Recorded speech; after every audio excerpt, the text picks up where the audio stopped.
Hello Outriders! Today I want to share my thoughts about the Devastator. This time in English because I have kindly been asked to create a video in English, so here you are, Mr. Dead Inside, this one is for you.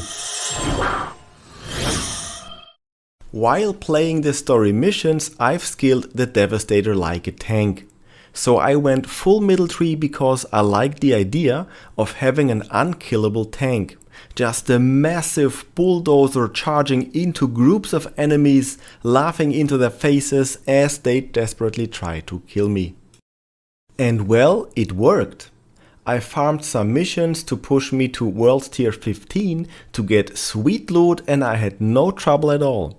I blitzed through the campaign and reached the endgame, where I tried to continue my idea of being a tank in order to be the last Outrider standing in tough fights, reviving all my fallen DPS teammates. Oh well, this romantic picture I've had in my head was soon replaced as the harsh reality kicked in. Guess what? In the current endgame, all that matters is speed. Kill stuff quickly.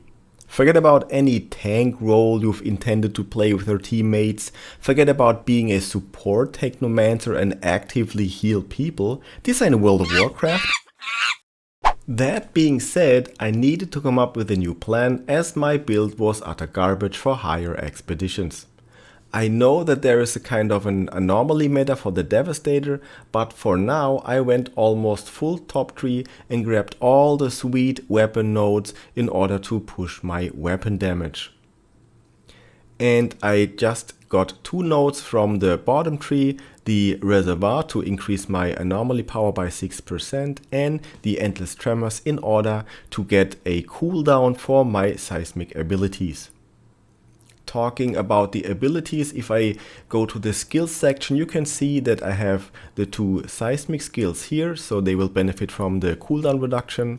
Earthquake is nice for the AoE damage and the interruption, and I can apply bleed, so that's pretty nice.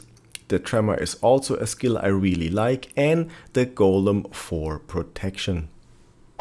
I'm also in the process of changing my complete loadout because my new build focuses on weapon damage. So as you can see, my helmet for instance has bonus firepower, cooldown reduction and close range damage. These are the things I'm focusing on, but all my other gear is rather crappy. But if you have a look at the mods, I have Stand Tall because I never use cover. I have the Damage Absorber, which is my, let's say, damage mitigation. Bloodlust is very good to gain even more firepower. Vampiric Mag, I want to exchange that, but I did not find any better gloves, so that's why I still have it. But Move Groove is absolutely essential to get more firepower. And the Personal Space is also a close range buff. As you can see, my close range weapon damage is buffed by 80%, so that's a lot. I really like that. And this is my crowd control or AoE damage weapon. So with Winter Blast and Icebreaker I can deal tons of AoE damage and I can freeze enemies, which is quite handy. And I bought the Juggler and I'm experimenting with it. I'm not a big fan, but I would recommend to get Anomaly Enhancement. I have this on 2 of my weapons because then my firepower is increasing like crazy.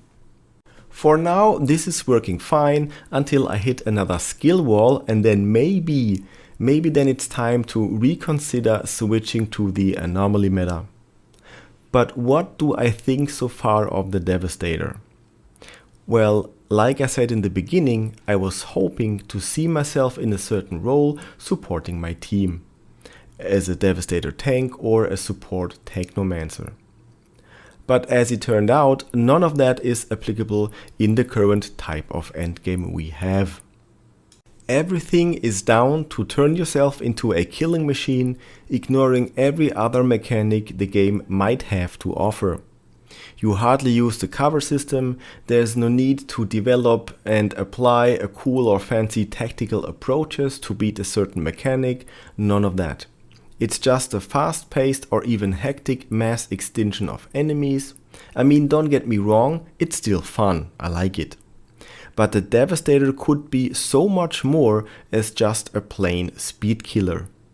The Devastator is still my favorite class, and I know that it is capable of beating tier 15 expeditions solo. That's it, folks, these are my 2 cents on the Devastator. In case somebody really watched this video, I would like to hear your thoughts about the Devastator or other classes, or about the game in general. Until then, I see you guys on the next Angry Jamie show. Take care, stay healthy, and good night.